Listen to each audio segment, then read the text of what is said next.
दोस्तों, अमेरिका में एक व्यक्ति है जो मुसलमानों से काफ़ी ज़्यादा नफरत करते थे। इसकी नफरत की आग इस कदर धधक रही थी सीने में कि वह जुमे के दिन मस्जिद में चला गया ब्लास्ट करने के लिए पूरी प्लानिंग के साथ, और ये सोचा कि आज इस ब्लास्ट में कम से कम 200 मुसलमानों की जान ले लेंगे, 200 लोग कम से कम मरना चाहिए। लेकिन हुआ ऐसा कि वह मस्जिद में तो गए ब्लास्ट करने के लिए, लेकिन वहां से मुसलमान बन करके निकल गए। जी हाँ, हम ये कहानी कोई फिल्मी कहानी नहीं बता रहे हैं, बल्कि ये रियल कहानी है और सच्ची कहानी है। तो कहानी क्या है, चलिए बात करते हैं पूरी विस्तार से। बात करते हैं कि व्यक्ति ब्लास्ट से पहले सब कुछ प्लान के अनुसार ही था और अमेरिकी शख्स नफरत की आग में मुसलमानों को जला देना चाहता था। जी हाँ, किसी के मन में सालों से पल रही नफरत को प्यार में बदलने के लिए शायद एक पल का समय भी काफी होता है। ऐसा ही कुछ एक अमेरिकी शख्स के साथ भी हुआ है, जिसे कभी इस्लाम के नाम से चिढ़ थी, मस्जिद में ब्लास्ट करके सैकड़ों लोगों को मौत की नींद सुला देना चाहता था। लेकिन अचानक कुछ ऐसा हुआ कि ना वो सिर्फ मुसलमान को लेकर के उसने अपना मन बदल दिया,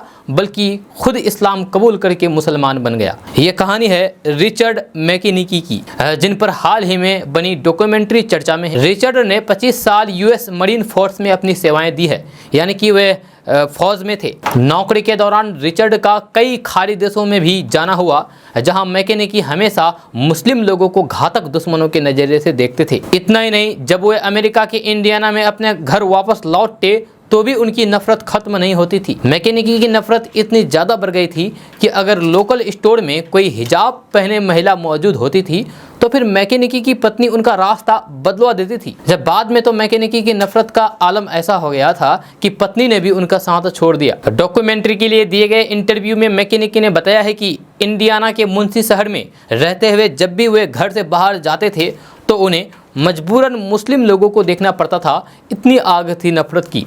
जी हाँ, मैकेनिकी को लगता था कि ये उनका देश और उनका शहर है, और यही सोच करके उन्हें उस पॉइंट तक ले गई जब मैकेनिकी को लगने लगा कि अब इन लोगों को नुकसान पहुंचाना चाहिए और मुसलमानों को मारना चाहिए जान से। नफरत की आग में जल रहे मैकेनिकी ने मस्जिद में ब्लास्ट करने का मन बनाया। मैकेनिकी ने साल 2009 में शुक्रवार के दिन धमाका करने का मन बनाया, क्योंकि उस दिन काफ़ी संख्या में लोग मस्जिद के बाहर जमा होते थे, यानी कि जुमा पढ़ने के लिए लोग आते थे। रिचर्ड मैकेनिकी ने सोच रखा था कि उनके ब्लास्ट में कम से कम तो 200 लोग मारे जाएंगे और घायल होंगे। हालांकि मैकेनिकी ने ऐसा नहीं किया और इसके पीछे जो कारण था वो वाकई चौंकाने वाला था। दरअसल सब कुछ प्लान के तहत किया जा रहा था। जब मैकेनिकी मस्जिद के गेट से गुजर रहे थे तो अंदर बैठे कुछ लोगों ने उन्हें बुलाया और मुलाकात की। जब उस समय तक भी मैकेनिकी को लग रहा था कि ये सभी लोग हत्यारे हैं। मैकेनिकी को अंदर बुलाने वाले लोगों में अफगान रिफ्यूजी डॉक्टर साबिर बरहमी, उनकी पत्नी बीबी बरहमी और एक स्थानीय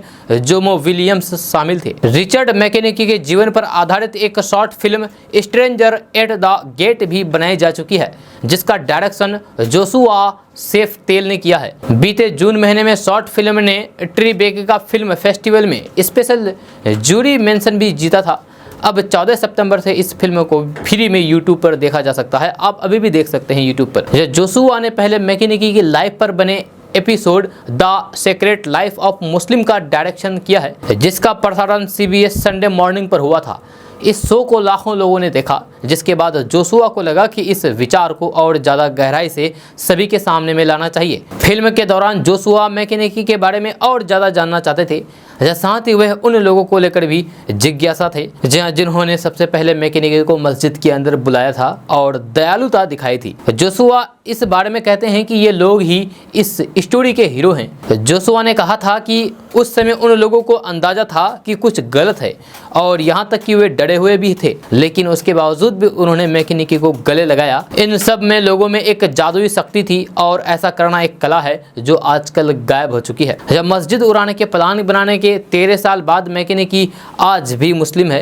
वे अब न सिर्फ समाज सेवक बनकर के काम कर रहे हैं, बल्कि अब एक एंटी हेट एक्टिविस्ट और स्पीकर भी बन गए हैं। दोस्तों, कैसा लगा आपको ये स्टोरी, और ये रियल स्टोरी है? नीचे कमेंट बॉक्स में कमेंट करके जरूर बताइए आप इसके बारे में कुछ भी कहना चाहते हैं तो। अगर आप इस चैनल पर नए आए हैं तो फिर चैनल को सब्सक्राइब करके बेल आइकन को प्रेस कर दीजिए। अगर आप इस वीडियो को हमारे फेसबुक पेज पर देख रहे हैं तो फिर हमारे फेसबुक पेज को लाइक कर दीजिए, फॉलो कर दीजिए। फेसबुक पेज को जरूर फॉलो कीजिएगा और अपने दोस्तों के साथ शेयर करना तो बिल्कुल भी नहीं भूलेगा। तो मिलते हैं फिर नेक्स्ट वीडियो के साथ, तब तक के लिए जय हिंद, जय भारत।